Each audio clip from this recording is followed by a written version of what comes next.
Hello, everyone. Really happy to have you with us. We're gonna start in about 4 minutes. So thank you for arriving early. In the meantime, feel free to introduce yourself in the chat. Tell us where you're from, what's your connection to startup ecosystem development, whatever you want to share. There is a button that allows you to hopefully uh, share in the chat. When you do share in the chat, please make sure that you send to all the hosts and the panelists so everyone can share. And yeah, we'll be starting in about 3 minutes. So yeah, feel free to introduce yourself. We'll be starting soon.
Okay, so we're about to start in a few minutes. I see that some of you already introduced themselves. And yeah, it's really good to see that. Seval, how are you? Good luck with the startup. Really exciting that you're going to start a new startup, and this is probably the most exciting thing to do in this period. So that's great.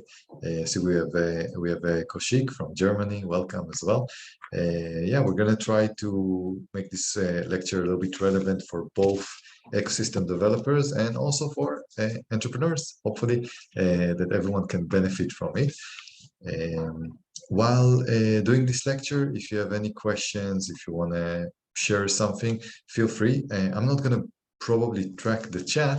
So do you have a Q&A button that you can use? Just send a question my way, and I'm going to try to answer the most relevant things on the chat while doing the lecture. And of course, yeah, continue to introduce yourself. I see that Dennis Lab is here.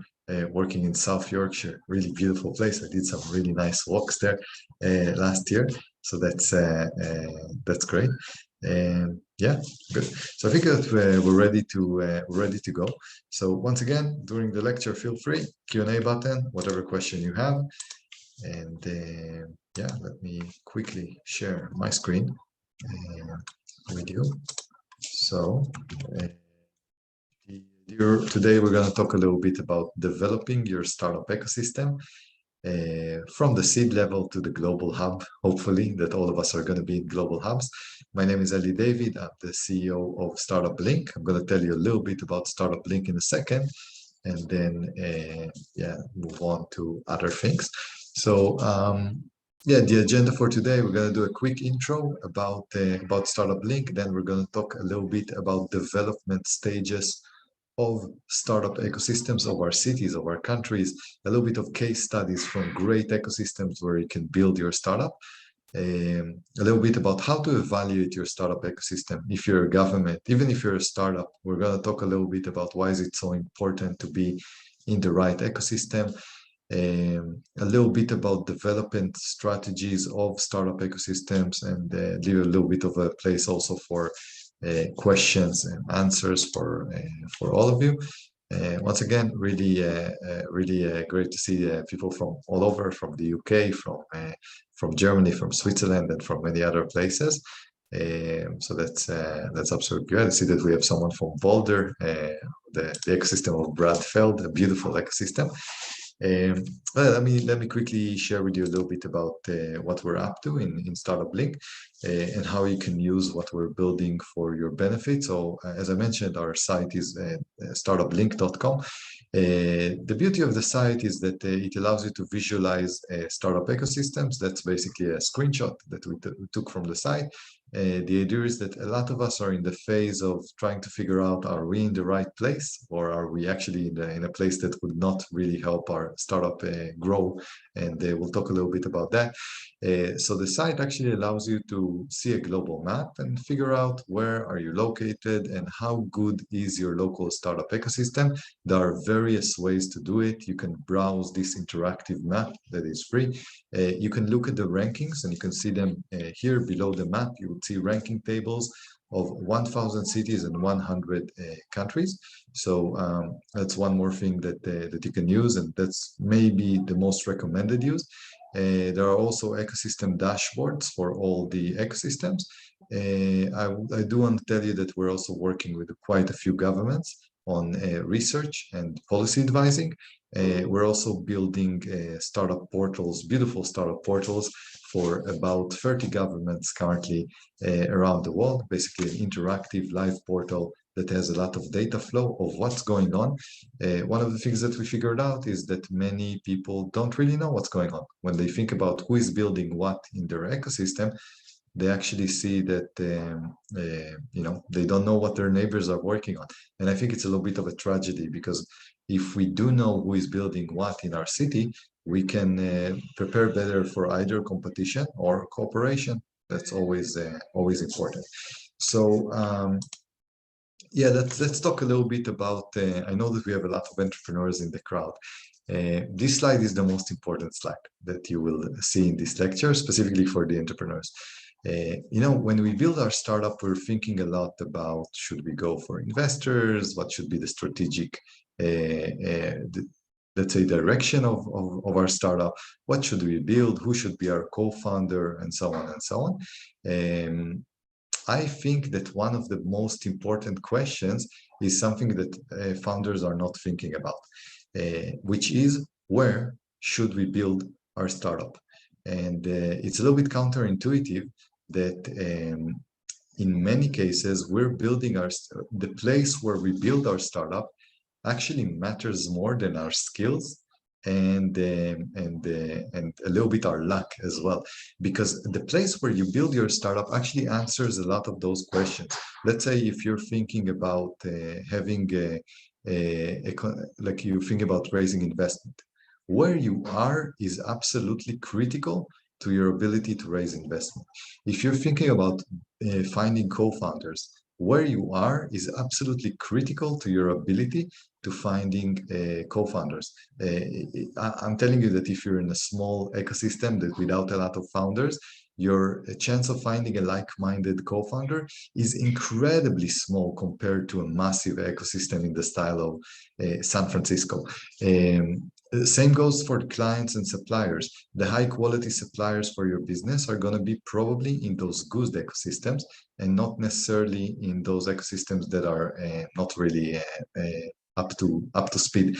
So the idea is that a lot of the things that we focus on as we're building our startup are solved by a great ecosystem and are becoming worse by a bad ecosystem. And that's basically the message that I have for you, entrepreneurs out here. And I know that we have a lot of entrepreneurs. Really take a good thinking about, am I in the right place? And I know that a lot of us cannot go to San Francisco. It's incredibly expensive and becoming a worse ecosystem than what it used to be before, although it's still the best by far. But I encourage you to at least try to, if possible, improve your position and try to find those ecosystems that might be better than the others. I'm going to quickly jump to the slide before. You can see over here, we've done a lot of the work for you. Those are 1,000 ecosystems that we're ranking. So you would have a total score. There is also a report that is free. And the idea is that we've done a lot of the work to help you at least improve a little bit your position. Because once again, the city where you choose to build your startup is going to have massive influence on your success. Those relatively small ecosystems, that might feel comfortable. Maybe we get free accommodation, we know everyone, we have our friends and so on. The price that you're paying on being in an ecosystem that is really bad is massive. And you will never know the price, because I want to tell you that I spoke with enough founders, and one of the questions that is most interesting for me is, when was this moment that, or what were the critical moments in your startup business? And a lot of those moments are random. They are a random encounter with someone that connected them with someone, or with someone that decided to invest, or with someone that became their client, and so on. And I'm just telling you that those random encounters are happening in great places and are not happening in not so great places. And you will never know. You will never understand the sacrifice that you make, because those moments you don't think that they would have happened otherwise. So, but they just happen. So that's basically the idea, and that's why I want to encourage all of you entrepreneurs out here to really think well about your ecosystem. At the same time, I know that we have also government representatives here. I want to encourage all of you to greatly improve your ecosystem and to be as aggressive as possible on making your ecosystem better, because simply one of the biggest tragedies of cities in general and of countries is people leaving. We've seen it time and time again, of the highest quality and the most ambitious people, the minute that they feel that their city or country is not gonna bring them success, they leave. And the amount of economic impact and the economic benefits that a city and country loses from its best talent leaving is exactly the amount of economic impact that San Francisco and those cities, where all those guys and girls are going to, are receiving. And we're talking on trillions of dollars. So that's something to think about. Think about all the CEOs of all the tech companies in San Francisco. Most of them are Indian. Imagine having those people staying in India and building their startup. Imagine the founder of Shopify, who is a German, staying in Germany and building Shopify in Germany instead of going to Canada. So we're talking about massive, massive impacts here. So it's important for both the entrepreneurs, both the governments, to really understand how critical this thing is. Let me see if I have any quick questions, but I will just tell you that basically, if you're our advice is basically the following: if you're an entrepreneur, if your ecosystem is underperforming, either leave your ecosystem or lead it, which basically means the basic advice: do not stay passive in an underperforming ecosystem. So either you are helping your ecosystem grow, creating those gatherings, trying to build some kind of a community, trying to work together with your government on building an ecosystem that is broken, or you should actually leave. But do not stay passively and wait in a bad ecosystem. The pain is going to be really powerful over here. So once again, not a little bit counterintuitive, but try to do your best over here. Denislav, I see that you have a question that was answered, so I'm happy about that. Once again, if anyone has any questions and so on, feel free, and really happy to welcome everyone else that has joined. I see that we have someone from Silicon Valley, from Brazil, from Addis Ababa, Ethiopia. We had a project there with the World Bank. It was absolutely a great place. Joel, our friends from Cabo Verde, Colombia, Zambia, Maryland, and Emerson from Brazil. So really nice to see how international is our crowd over here.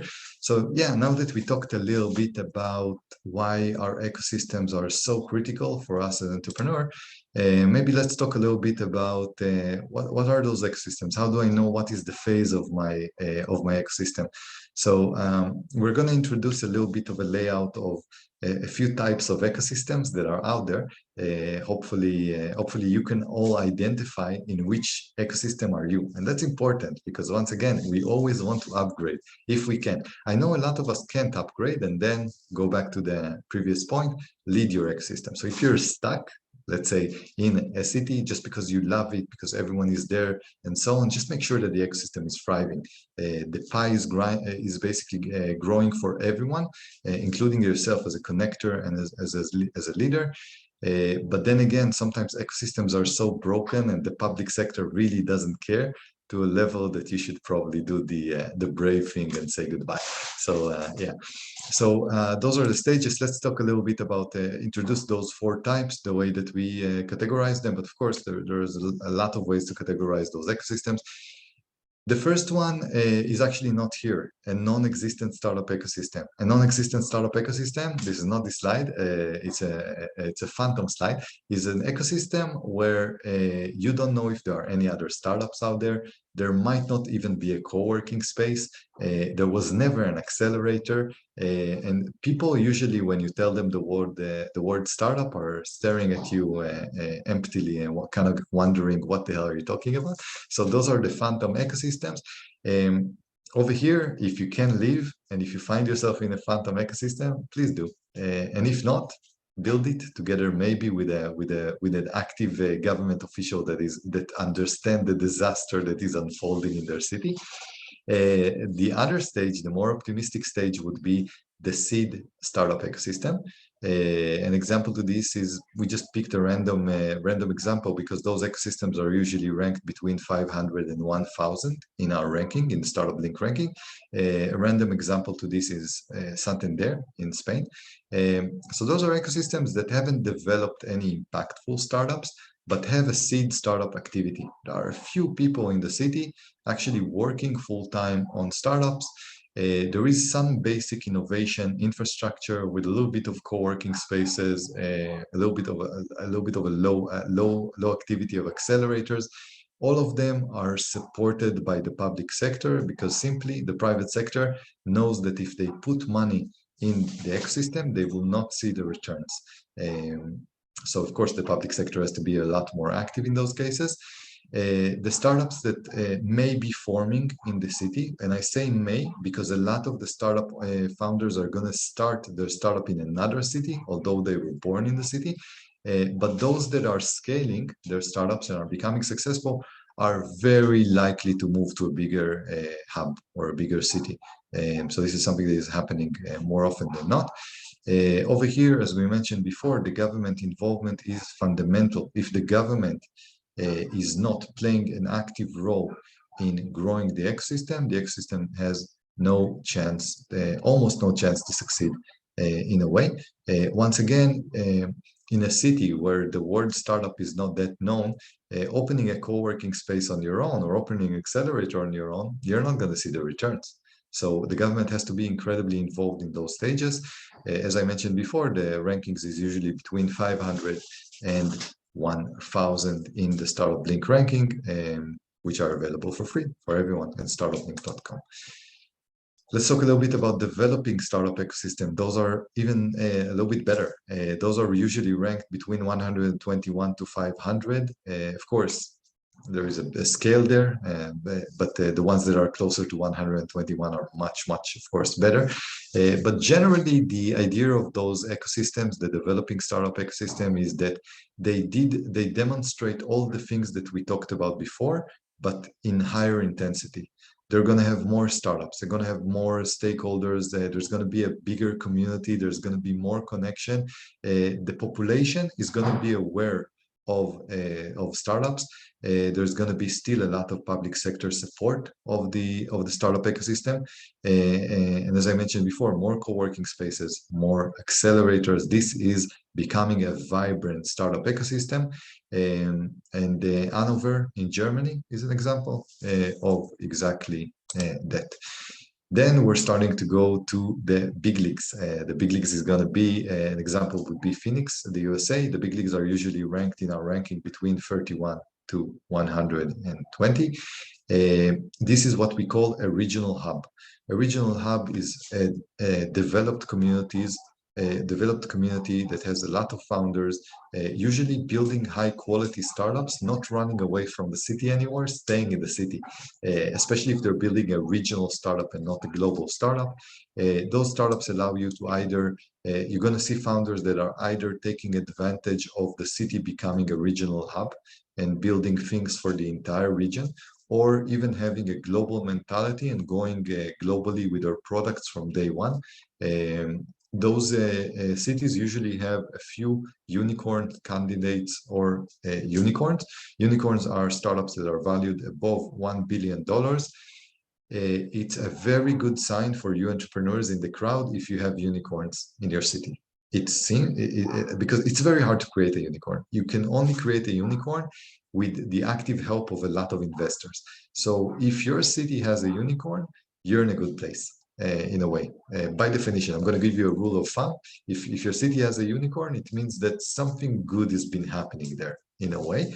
And those regional hubs are also very attractive to the immigrating entrepreneurs. Once again, remember, cities are losing their best talent, but it's not only sad, it's also a happy story because those best entrepreneurs are going to another city, hopefully yours.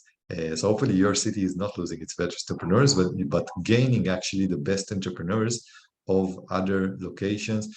I can't tell you enough how much, not connected to politics, we'll leave politics aside, but how much benefit can a country and a city get from high quality people moving into it. Because it's a no-brainer. Basically, you have other countries that are educating people, giving them the infrastructure, building their future, and then seeing their best minds leave with all this education to build something amazing in another economy. It's a massive win. It's a beautiful hack for those that are winning. It's a very sad story for those that are losing. Immigration of startup founders, of high-quality people, is absolutely crazy, has crazy economic value regardless of where you are on the political stage. Just a beautiful thing to get those high quality people in your city. And yeah, basically we talked a little bit about the regional hub, and I guess the last hubs would be the global hubs. Those are cities like Paris, usually ranked between 1 to 30. Of course, needless to say, number one, San Francisco.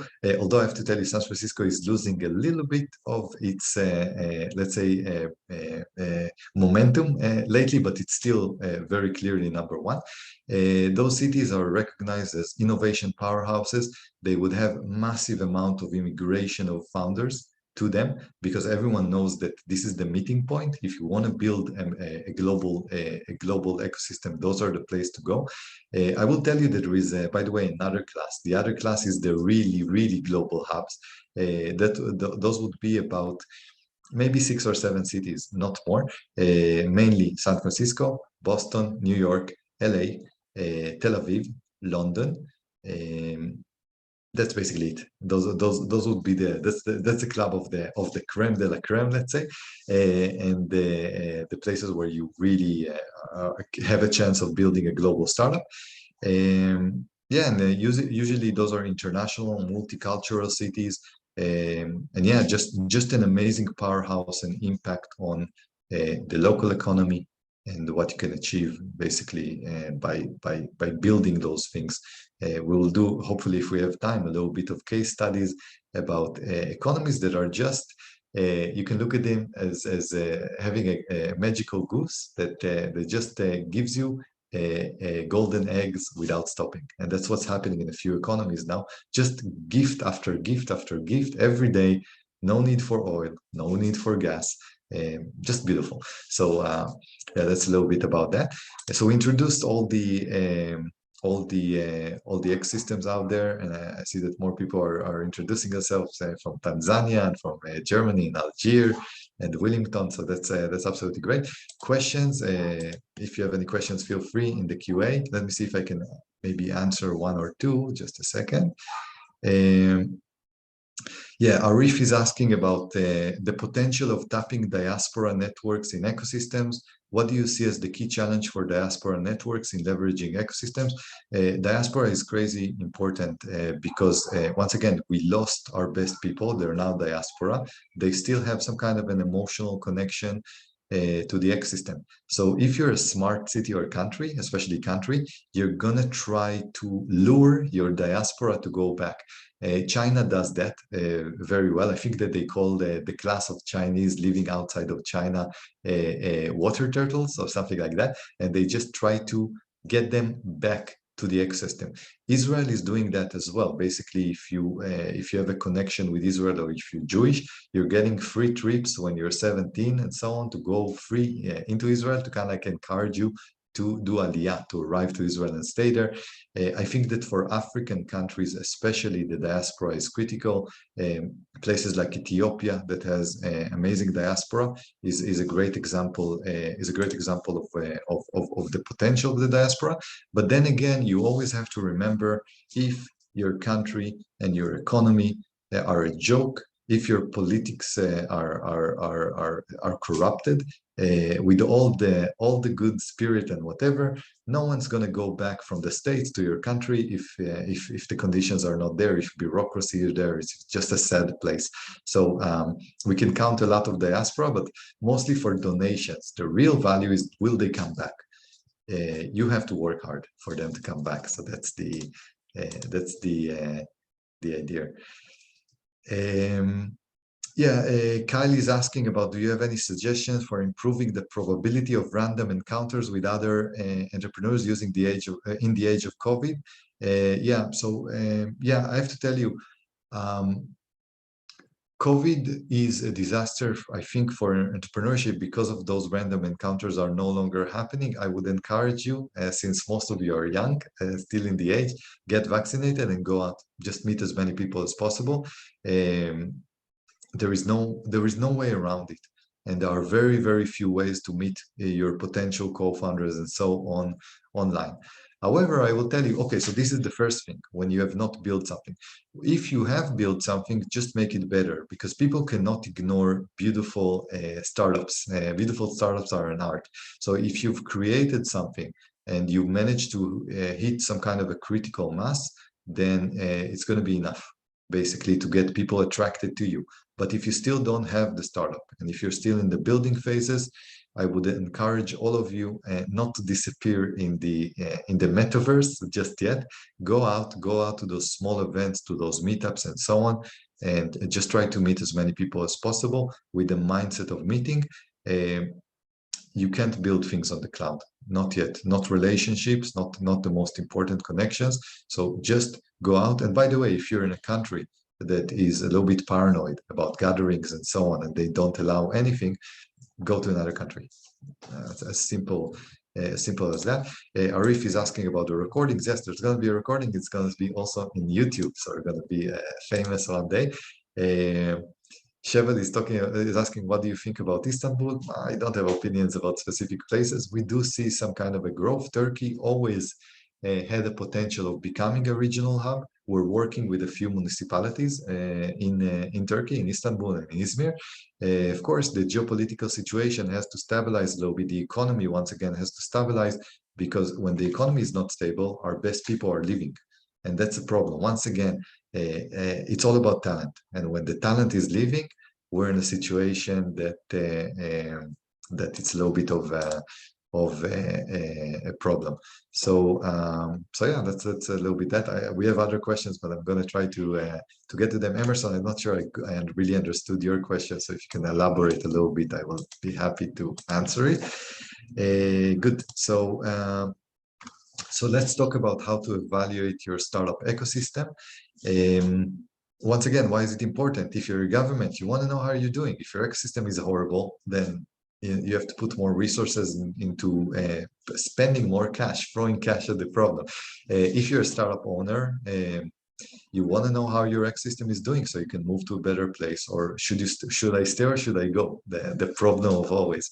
So the idea over here is to, there are some easy solutions to understand how well your city is doing. Even though you're not in San Francisco and you can be in a small ecosystem, let's say smaller ecosystem like Krakow in Poland, or Wellington, or whatever, there are ways to understand how well are you doing. First of all, there are international rankings. I'm a little bit biased, but I think that StartupBlink is the best one because we have 1,000 cities, 100 countries, so we can give you a pretty good idea about how are you doing. Think about nationally, how well are those ecosystems are doing nationally. Basically, if you're in a place that is not the best in your country, maybe it's time to move to your best ecosystem in the country, in case that you feel like you don't have a lot of support. Yeah, I think that also it's interesting to check regionally, like try to think about, okay, in which region I'm currently at, which are the best ecosystems over there, and maybe think about doing some kind of a move. Once again, for the governments, of course, you want to compare yourself with the other cities in your country and other cities regionally to understand how well do you do. I will say something that is a little bit depressing about startup ecosystems. There is a little bit of a zero-sum game in startup ecosystems, that the ability to cooperate with other startup ecosystems, with other cities to build something, to build partnerships and so on, not really happening. Startup ecosystems are a little bit of a zero-sum game in which we're all fighting for the same talent. So unfortunately, you would have to be in a situation that you're, let's say, competing with the others mainly in your own country, which is funny. We all think of our country as a unified something, but in startup ecosystems, there is a lot of competition between cities. The great entrepreneurs are moving usually between cities in their own country, and of course to the major hubs in the world, in the region, and in the world. So that's kind of like a little bit of that. I will just tell the founders over here that those rankings can also be, let's say, broken down into verticals, which means that if you're building something in hardware and IoT or in robotics and so on, don't run necessarily to the top ecosystems in the world. Try to understand how does the ecosystem rank in those specific verticals. StartupBlink, by the way, has a filter for checking the rankings in hardware and IoT, in fintech, and you would see that the rankings are changing. Cities and countries are usually good in one thing and are not that good in other things. So try to really explore where does your city and country are doing well, and if you want to build, let's say, a fintech startup, probably London and New York are even better than San Francisco in a way. So there's a lot of consideration to take into account. So yeah,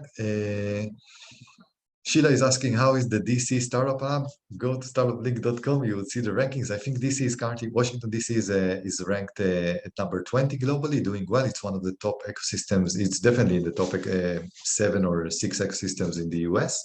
But not a global hub. It's not in the style, of course, of San Francisco, and also not of New York, Boston, LA, and even Chicago. So once again, if you're trying to change the world, you have better ecosystems in the States to do it. But the idea is, once again, the verticals are interesting. Washington has a lot of ability to create startups that have to do with the government sector. So once again, vertical are very important. So that's the idea.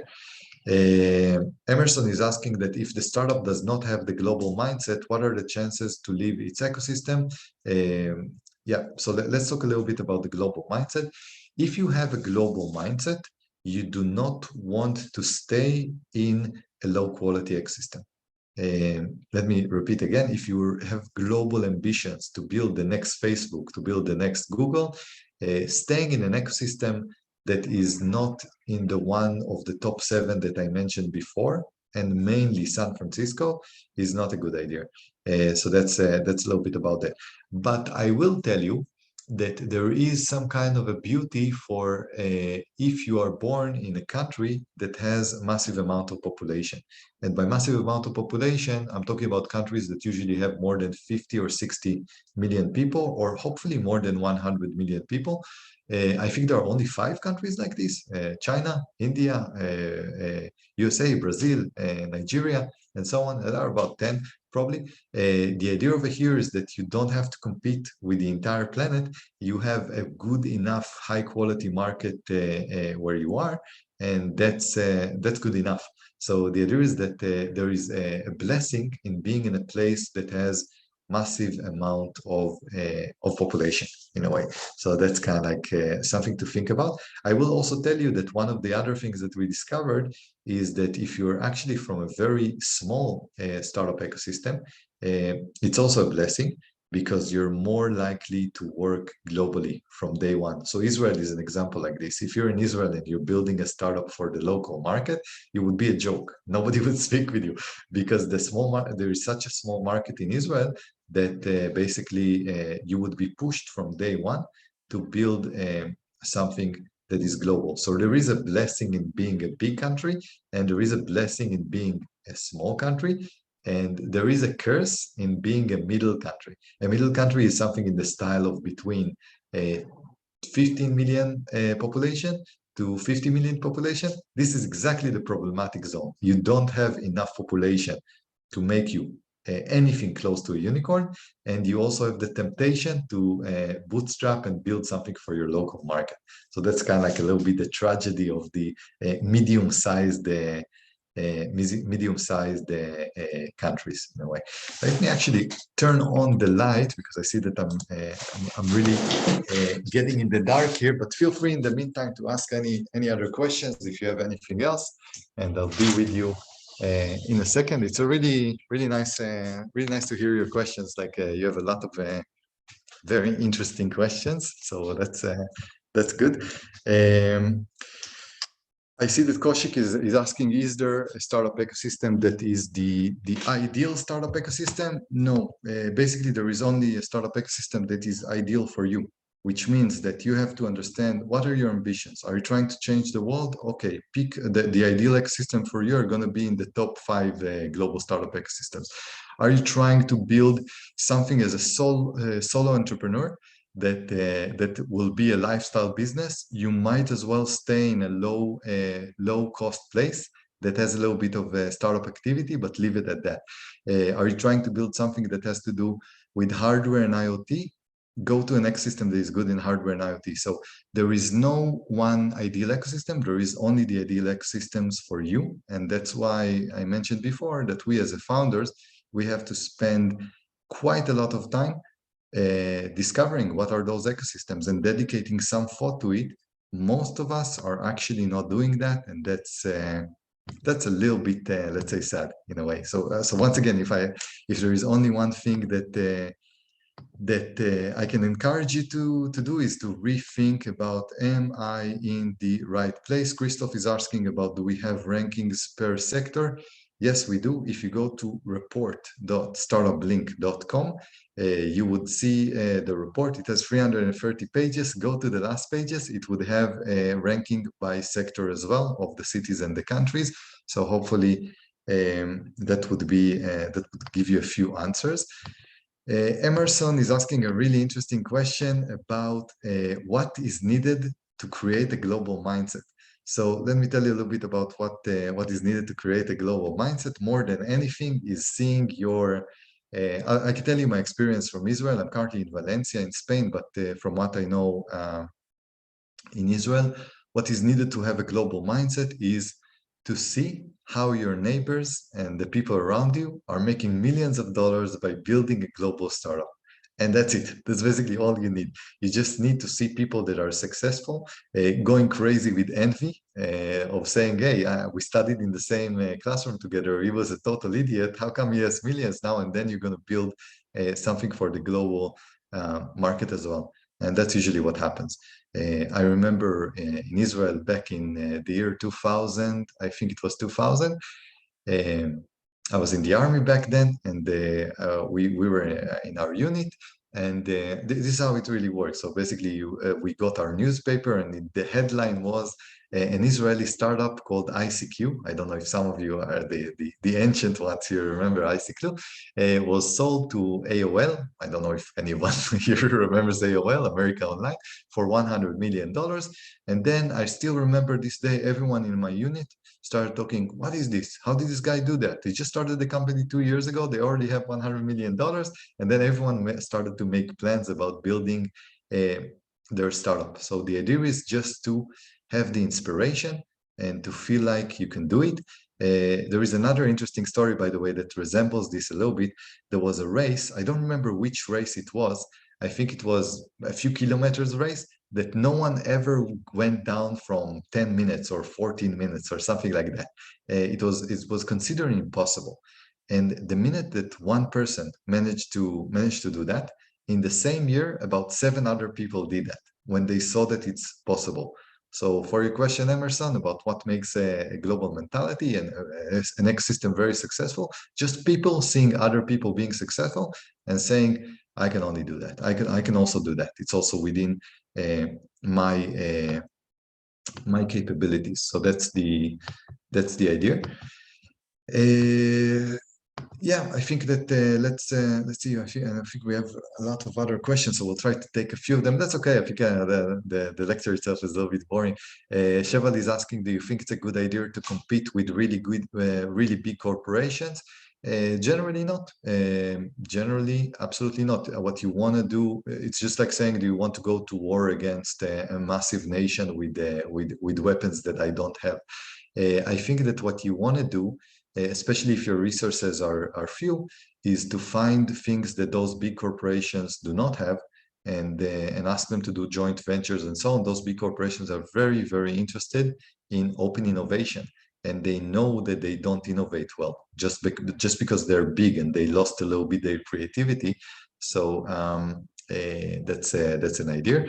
Milena is asking, is there any example of countries collaborating together to strengthen their startup ecosystem? Unfortunately, I don't know of even one, and it annoys me.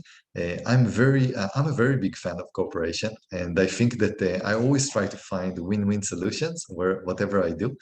In the case of startup ecosystems, unfortunately, the answer is that we're all competing for the same talent. And I can even tell you that not only that I don't know countries collaborating together to strengthen their startup ecosystem, I also don't know cities collaborating together to strengthen their startup ecosystems. Even the cities in the same patriotic countries are competing to the ground, and whoever thinks that they're not competing is living in dreamland and is gonna basically wake up to a very sad reality. So once again, unfortunately, this is the case. I'm hoping to change my mind, but I've been in this business for a few years and I'm just getting it more and more understanding that there is no way to cooperate. Makes me sad, by the way, but this is a little bit that. Yeah, Juan Jose is asking that he's from Colombia and he's asking, what do you think of companies that want to build a startup ecosystem around the purpose, independently of location? I think there are some examples of a few movements that manage to be location independent. For example, blockchain or Bitcoin, for example, that managed to be location independent. But I do want to tell you also that the location matters so much that you see blockchain or Bitcoin, for example, started and was incredibly strong in China in the beginning. Now it's illegal in China. So of course, now it's becoming, it's not in China anymore. So the idea is that our governments and our policies and the mindset of people and the rules and the infrastructure are always going to make it about the place and not about the cloud in a way. So that's the idea. Peter is asking, how can the attention of the public sector be attracted to startup ecosystem development in developing countries? They have to be stupid not to do that, because the idea is that this is your future economy, this is your best people are going to probably be building startups. So in case you are not obsessed as a startup ecosystem developer about the development of startups, you have to be insane. You just have to be delirious and insane, or someone that is not understanding reality at all. And that's why I'm telling the entrepreneurs in the crowd, if your government, if your mayor, let's say, and so on, does not understand that startups are important and does not invest efforts into the economy of the future, you know that you're going to be in a place that is going to be relatively a failed place in 10 or 20 years. I want to tell you something about startups. The beauty about startups is that they're anti-fragile. It doesn't matter what's going to happen. Let's say a pandemic. Count on your tourism, it's gone. In Israel, if you have a war, tourism is gone. When you have a pandemic, tourism is gone. Infrastructure and so on, it can always be replaced by innovation. But if a country or a city do not constantly manufacture innovation, they have no economic future. So a public sector that does not understand that, my advice to you as a person living there, just run away. There is no hope, honestly. I will say generally as a side note that the problem of developing countries is also the mistake of developed countries. In many cases, developed countries are funding everything. So you would have cases that developing countries, let's say in Africa or in Eastern Europe or Central Asia, would wait for the governments to fund their activities. And that, for me, is just like outsourcing your army or your defense and so on. You're basically waiting for someone to give you money to work on what would make you a great nation or a great city. A tragedy, nothing short of that. So that's a little bit sad. So yeah, that's the idea. Arif is continuing to asking a little bit about the sad reality of almost zero cooperation between cities and countries, talking a little bit about global social impact and so on. Once again, I've not seen any example of a startup ecosystem growing by working together with another startup ecosystem. And if anyone has any examples, my email, eli@startupblink.com. I'm very interested in finding those examples because I believe in cooperation. But zero-sum game, talent game, basically at the end of the day, and that means that if your country or city are fluffy, go to a non-fluffy place. By the way, San Francisco is now becoming a little bit fluffy, kind of forgetting what made it great, and that's the great opportunity of our cities and countries to grow at this expense, basically. So yeah, good. I think that we covered so many things today that I think that this was much more interesting. We have a few slides, but I think we will skip them because we've done so many things. I'm going to write to you in the chat my email address. And yeah, just if you have any comments or anything that you want to share, feel free to do it. eli@startupblink.com. It's been really fun. We're going to do those gatherings once a month. So, and of course, you can connect with Shevel on LinkedIn for sure. And yeah, just once again, for startup founders over here, find a good ecosystem for you. You would only understand how important it is in retrospective. And for our government friends over here, work on your ecosystem if you want to have any successful economy in a few years from now. Thank you everyone for joining, and see you the next time. Have a good one. Bye.